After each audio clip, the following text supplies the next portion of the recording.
Hello मित्रों, नमस्कार। मैं हूं ऋषभ कुमार, आप सबके अपने यूट्यूब चैनल हेलो एजुकेटर्स पे। जैसा कि कल मैंने कहा था कि आज से जो है हम 20 क्वेश्चन करेंगे सामान्य जानकारी के। ये क्वेश्चंस आपके एग्ज़ाम के लिए बहुत ज़्यादा इम्पोर्टेंट है, ठीक है। 20 नंबर के DSSB में 20 नंबर का आता है ये पोर्शन सामान्य जानकारी का, ठीक है, 20 नंबर का। ऐसे ही जूनियर सुपर टेट के लिए भी ये इम्पोर्टेंट है। उसमें तो 50 क्वेश्चंस आएंगे सामान्य जानकारी के। और भी एग्ज़ाम्स हैं जैसे सीटेट है, उसमें भी ये आता है। ये मान के चलिए कि हर एग्ज़ाम के लिए ये काफ़ी इम्पोर्टेंट है। तो इसको जो है हम डेली करेंगे 20 क्वेश्चंस। तो धीरे धीरे इस पर भी हमें पकड़ जो है मजबूत होती रहेगी। साथ साथ हम स्पेशल की क्लास तो कर ही रहे हैं, वो करते रहेंगे हम शाम को, और सुबह जो है ये क्वेश्चंस आपको मिलते रहेंगे। और आज थोड़ा लेट हो गया है किसी कारणवश, तो कल से जो है मैं कोशिश करूँगा कि 9 बजे तक ये वीडियो जो है आप लोगों के पास पहुँच जाएगा, ठीक है। तो शुरू करते हैं हम यहाँ से। ये प्रीवियस ईयर पेपर है, ठीक है, DSSB का। उसका सेट है कोई, अब इतना ध्यान नहीं है मुझे कौन सा सेट है, ठीक है। चलिए करते हैं हम। लिखा हुआ है पहला क्वेश्चन कि निम्नलिखित में से किसे ओजोन क्षयकारी पदार्थ माना जाता है। तो पहले हमें ये पता चलना चाहिए कि ओजोन जो है वो लेयर अपने समताप मंडल में स्थित है, ठीक है। और तो ओजोन को जो, और ये क्या करती है, ओजोन जो है ये परावैंगनी जो प्रकाश की किरणें होती हैं, ठीक है, उसकी यूवी जो किरणें होती हैं उनको पृथ्वी पे आने से रोकती है, ठीक है। तो इसका ये कार्य है। तो ये हमारे लिए काफ़ी इम्पोर्टेंट है ओजोन परत जो है। तो इसको जो क्षय कर रही है वो पदार्थ कौन से हैं, तो CFC क्लोरोफ्लोरोकार्बन भी है इसमें, हेलॉन्स भी हैं और मीथेन भी है। तो इसमें चारों सही है हमारे।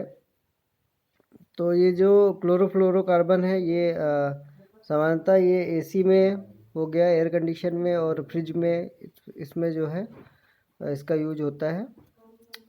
मीथेन जो है उसको मार्स गैस भी कहते हैं, ठीक है। इसका रासायनिक सूत्र जो है CH4 होता है। तो आगे चलते हैं हम नेक्स्ट क्वेश्चन पे। दूसरा नंबर हमारा क्वेश्चन है, ये कह रहा है कि निम्नलिखित में से कौन सी वनस्पति उच्च अक्षांशों की वनस्पति मानी जाती है। तो उच्च अक्षांशों की वनस्पति कौन सी वनस्पति होती है, जो आर्कटिक वृत्त होता है, आर्कटिक वृत्त और उत्तरी ध्रुव के मध्य, ठीक है। जैसे ये हमारा है और यहाँ से ये ऊपर का एरिया और ये नीचे का एरिया, ठीक है।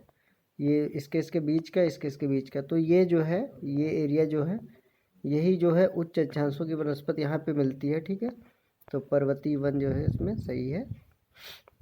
हम आगे चलते हैं। लिखा हुआ है कि प्रायद्वीपीय पठार की निम्नलिखित में से कौन सी नदियाँ पूर्व की ओर बहती हैं। तो प्रायद्वीपीय पठार की कौन सी नदियाँ पूर्व की ओर बहती हैं, इसके लिए जो है इसका जो आंसर है वो कावेरी है। इसको याद करने के लिए एक ट्रिक है, ठीक है। तो वो ट्रिक आप ध्यान में रखिए, आपको याद हो जाएगा। तो एक कहानी हम सुनाते हैं आप लोगों को, अच्छी कहानी है, सुनिएगा।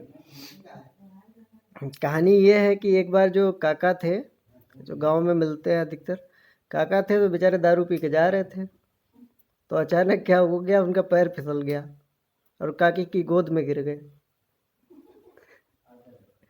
तो हुआ क्या, तो वहीं से ट्रिक ये बन गई। ये ट्रिक क्या बन गई कि काका गोद में, ठीक है, काका गोद में। एक मिनट में लिखता हूँ, काका गोद में। तो यहाँ पे जो है का मतलब हो गया कावेरी, ठीक है। फिर दूसरा का मतलब हो गया कृष्णा, गा से हो गया गोदावरी, ठीक है। और दा से हो गया दामोदर नदी, दामोदर नदी हो गया। और माँ से हम हो गया महानदी, ठीक है। ये आप लोग लिख लीजिएगा अपने उसमें। तो काका गोद में इसका जो है ट्रिक है। तो ये प्रायद्वीपीय नदियाँ हैं जो पूर्व की ओर बहती हैं, तो यहीं से हम कावेरी इसको जो है टिक कर देते हैं। हम आगे चलते हैं। चौथे नंबर पे लिखा हुआ है कि पौधों द्वारा संश्लेषित भोजन किसके रूप में भंडारित होता है। तो पौधे जो होते हैं वो स्टार्च के रूप में अपना भोजन जो है भंडारित करते हैं, संश्लेषित करते हैं। ठीक है, हम आगे चलते हैं। लिखा हुआ है कि निम्नलिखित में से किस ग्रह के सर्वाधिक उपग्रह हैं। देखिए अभी जो है सबसे ज़्यादा उपग्रह जो हो गई हैं अब शनि के हो गए हैं। पहले जो थे बृहस्पति के थे, लेकिन इसमें शनि है नहीं, तो अभी तो यहाँ पे बृहस्पति लगेगा। ठीक है, बृहस्पति के जो है टोटल जो उपग्रह हैं उसके 79 है, और जो शनि है, शनि के सर्वाधिक उपग्रह मिले हैं 82 हो गए हैं शनि के टोटल। पहले जो है 62 थे, 20 उपग्रह इसके अभी नए खोजे गए हैं। ठीक है, तो शनि के इतने हैं, बाकी बृहस्पति है, इसमें जो आंसर है वो बृहस्पति है। आगे चलते हैं। लिखा हुआ है कि मानव शरीर की सबसे बड़ी ग्रंथि कौन सी है। तो मानव शरीर की सबसे बड़ी जो ग्रंथि है वो यकृत है।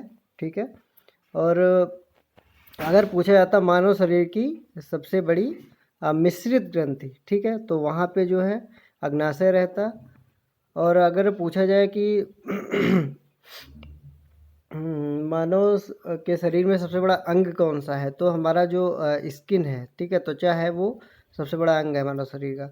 हम आगे चलते हैं। ध्रुव तारा किस दिशा दर्शाता है। ध्रुव तारा की दिशा मतलब क्या है, किस दिशा में है वो। ठीक है, तो ध्रुव तारा को जो है नॉर्थ तारा कहा जाता है, तो ये उत्तर दिशा जो है वो दर्शाता है।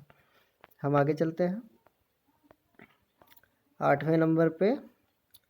तो लिखा हुआ है हमारा कि हुंडरू जलप्रपात कहाँ पे है। तो हुंडरू जो जलप्रपात है वो छोटा नागपुर यहाँ पे स्थित है। ठीक है, तो सबसे ज़्यादा मतलब पूरे प्रदेश को इसी से पानी मिलता है, छोटा नागपुर को। आगे चलते हैं। लिखा हुआ है कि महोगनी और शीशम के वृक्ष भारत में पाए जाने वाले मुख्य वृक्ष हैं, ये सामान्यतः कहाँ पाए जाते हैं। तो महोगनी और शीशम के वृक्ष हैं, ये उष्णकटिबंधीय सदाबहार वन है। ये जो है हमारा, एक मिनट ऐसे बताता हूँ, ऐसे जो है इंडिया का नक्शा है यहाँ पे। तो हमारे जो है पश्चिमी तट के साइड में ये इधर मिलते हैं। ठीक है, ये जो शीशम वीशम के वृक्ष होते हैं ये पूर्णतः अपनी पत्तियां नहीं त्यागते हैं, ये लगभग हरे ही बने रहते हैं हमेशा, इसीलिए इनको सदाबहार वन कहते हैं। ठीक है, तो ये उष्णकटिबंधीय सदाबहार वन में पाए जाते हैं, महोगनी और शीशम के वृक्ष। ठीक है, शीशम के वृक्ष आपने लोगों ने देखा होगा, पत्तियां जो होती है वो पूर्ण रूप से नहीं इसकी सूखती हैं ना गिरती हैं, हमेशा हरी बनी रहती हैं। चलिए आगे चलते हैं। वन्य जीव सप्ताह प्रत्येक वर्ष के प्रथम सप्ताह में मनाया जाता है। तो वन्य जीव सप्ताह जो है हमारा वो अक्टूबर के प्रथम सप्ताह में मनाया जाता है। ठीक है, आगे चलते हैं हम। लिखा हुआ है कि निम्नलिखित में से किस कोशिका निकाय का अपना आनुवांशिक पदार्थ होता है। तो कोशिका निकाय का आनुवांशिक पदार्थ मतलब उसका स्वयं का डीएनए होना चाहिए। जैसे इसमें हमारा माइटोकॉन्ड्रिया में जो है स्वयं का डीएनए पाया जाता है। तो इसका आंसर नंबर 1 जो है वो सही आंसर है। ठीक है, हम आगे चलते हैं। लिखा हुआ है कि ग्राम सभा का सदस्य बनने की न्यूनतम आयु कितनी है। तो ग्राम सभा का सदस्य बनना है अगर आपको, तो 21 वर्ष आपको पूरे करने होंगे, उसके बाद ही जो है आप चुनाव में लड़ सकते हैं, खड़े हो सकते हैं। ठीक है, और जो हमारा लोकसभा रहता है उसके लिए मिनिमम जो आयु रहती है वो 25 ईयर होती है, 25 वर्ष होती है।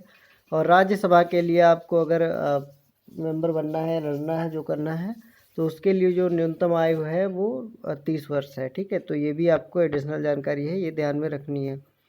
और हम चलते हैं आगे। लिखा हुआ है कि अंतर्राज्य परिषद का अध्यक्ष कौन है। तो हम पहले ये देखें कि अंतर्राज्य परिषद होता क्या है। अंतर्राज्य परिषद जो है 1990 में इसका गठन हुआ था। इसका कार्य क्या होता है, राज्यों के मध्य कोई भी विवाद किसी भी कारणवश उत्पन्न होता है तो उसकी ये जांच करता है, उसको सलाह देता है। ठीक है, तो इसका जो अध्यक्ष होता है वो हमेशा प्रधानमंत्री होता है। तो प्रधानमंत्री इसका अध्यक्ष है। ठीक है, अंतर्राज्यीय परिषद। और 14 नंबर पे हम चलते हैं। लिखा हुआ है कि पेरियार बाघ संरक्षण क्षेत्र किस राज्य में है। तो पेरियार बाघ संरक्षण क्षेत्र है जो केरल में है। एक पेरियार बांध भी है जो इडुक्की नदी पर बनाया गया है। ठीक है, तो यहाँ से आपको ये ध्यान रखना पड़ेगा, पेरियार बाघ जो है वो केरल में है। 15 नंबर पे चलते हैं। लिखा हुआ है कि जल सेना में दिया जाने वाला सबसे ऊंचा पद क्या है। तो जल सेना में जो सबसे ऊंचा पद होता है वो एडमिरल का होता है। ठीक है, जल सेना में एडमिरल का होता है, और थल सेना में जो है फील्ड मार्शल का होता था, जो समाप्त कर दिया गया है। अब उसकी जगह पे जो है जनरल जो है वहाँ पे उसका सर्वोच्च पद है। और वायुसेना में जो है वायुसेना का मार्शल, ठीक है, या मार्शल सिर्फ कह सकते हैं, वो सबसे ऊंचा पद है। तो ये चारों पद, तीनों पद हमें याद होने चाहिए, आ जाते हैं एग्जाम में पूछा जाता है। लिखा हुआ है कि सूर्य द्वारा उत्सर्जित निम्नलिखित में से कौन सी विकिरणें पृथ्वी के वायुमंडल में उपस्थित ओजोन परत द्वारा अवशोषित की जाती हैं। तो ओजोन परत द्वारा जो है जो विकिरण अवशोषित की जाती है वो यूवी बी और यूवी सी, ठीक है, यूवी सी, ये दोनों जो है अवशोषित की जाती हैं सूर्य के प्रकाश, सूर्य द्वारा जो उत्सर्जित होती हैं, ओजोन के परत के द्वारा जो है अवशोषित की जाती हैं। इन किरणों के माध्यम से जो है स्किन का कैंसर होता है। ये भी क्वेश्चन आता है कि यूवी रेज के द्वारा शरीर का कौन सा अंग प्रभावित होता है। तो स्किन प्रभावित होता है। स्किन क्यों? क्योंकि स्किन कैंसर होता है इससे, ठीक है। तो ये भी एडिशनल चीज़ है, याद रखिएगा, क्वेश्चन पूछा जाता है। लिखा हुआ है कि लौह स्तंभ की या कीर्ति स्तंभ कहाँ स्थित है। तो मेहरौली का जो है लौह स्तंभ है, तो आप इसको याद रखिएगा। लिखा हुआ है कि संस्कृत रामायण किसके द्वारा लिखी गई। तो जो पहली रामायण थी वो वाल्मीकि द्वारा लिखी गई थी, ठीक है। जो संस्कृत रामायण थी उन्होंने संस्कृत में रामायण को लिखा था, तो वही हमारी जो रामायण थी वो उसकी थी, संस्कृत रामायण, ठीक है। आगे चलते हैं हम। लिखा हुआ है कि क्षुद्र ग्रह जिन्हें वो क्षुद्र ग्रह जिन्हें लघु ग्रह भी कहते हैं, कक्षाओं के बीच क्षुद्र ग्रह जो होते हैं मंगल और बृहस्पति की कक्षाओं के बीच पाए जाते हैं। ये इधर मंगल है, इधर बृहस्पति है, और ये हमारे छोटे छोटे क्षुद्र ग्रह हैं, ठीक है, ऐसे पाए जाते हैं। तो इन्हीं कक्षाओं में ये होते हैं। हमारा लास्ट जो क्वेश्चन है, लिखा हुआ है कि सौरमंडल में सभी ग्रह सूर्य के चारों ओर में घूमते हैं। वृत्ताकार पथ पे घूमते हैं, दीर्घ वृत्ताकार पथ पे घूमते हैं, आयताकार घूमते हैं, त्रिकोणीय पथ पे घूमते हैं। तो हमने देखा होगा कि जैसे ये कोई भी सूर्य है, सौरमंडल है, तो कैसे ऐसे ऐसे ग्रह घूमते हैं, ये ऐसे। तो ये जो है हमारा दीर्घ वृत्ताकार कक्षा कहलाती है, ठीक है। तो सेकंड ऑप्शन जो है सही है। दीर्घ वृत्ताकार इसलिए क्योंकि ये अंडाकार मार्ग होता है इसका, ठीक है, गोल नहीं होता है, ना आयताकार होता है, ना त्रिकोणीय होता है। तो इसलिए जो है इसका ऑप्शन नंबर बी सही है। तो जैसे हम लोगों ने आज का ये कंप्लीट कर लिया है 20 क्वेश्चंस। तो आप लोग अवश्य बताइएगा ये क्लास आपको कैसी लगी। हम डेली जो है ये 25वां सेट था, हम लास्ट से शुरू कर रहे हैं, 25 सेट टोटल कराएंगे हम। तो वहाँ पे हम धीरे धीरे जो है 500 क्वेश्चंस कर लेंगे, ठीक है।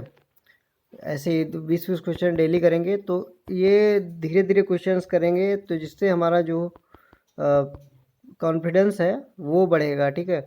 और ये जो सामान्य जानकारी के जो क्वेश्चंस आ रहे हैं यहाँ पे, तो उसमें हमें दिक्कत नहीं होगी। हम लोग बहुत अच्छे तरीके से करेंगे। क्वेश्चन 20 ही हैं, लेकिन हमने कम से कम इसमें 30 क्वेश्चंस जो है कवर किए हैं। आप लोग जो है इसको लिख लीजिएगा, बहुत अच्छे से करना है इसको, क्योंकि जो भी क्वेश्चंस हैं ये सारे क्वेश्चन जो है बहुत बार पूछे जाते हैं। जैसे पहले ही वाला क्वेश्चन था, इसमें कई सारे क्वेश्चंस बनते हैं कि ओजोन परत हमारे किस मंडल में पाई जाती है, ठीक है। ये हमारे यहाँ पे मंडल कितने हैं पृथ्वी पे, ठीक है। तो वही है क्षोभ मंडल, समताप मंडल, मध्य मंडल, ठीक है, आयन मंडल, बहिर्मंडल। तो ये सारी चीज़ें हमें ध्यान रखनी है। जलप्रपात से एक क्वेश्चन आता है, तो हम बहुत अच्छे ट्रिक से जो है जलप्रपात एक बार करवाएंगे, तो आपको दिक्कत नहीं होगी वहाँ पे, ठीक है। और यही सारी चीज़ें हैं, आप लोग ध्यान रखिएगा और धीरे धीरे साथ में हमारे पढ़ते रहिएगा, और आपको दिक्कत नहीं होगी कहीं पे। साइंस में तो कोई दिक्कत होगी नहीं, साइंस में जो भी चीज़ें आएंगी वो बहुत अच्छे से हम कवर करेंगे, ठीक है। तो आज का ये सेशन अवश्य आप लोग रिप्लाई करिएगा, बताइएगा कि कैसा लगा, ठीक है। चलिए ठीक है, मिलते हैं शाम को अपनी क्लास में। धन्यवाद।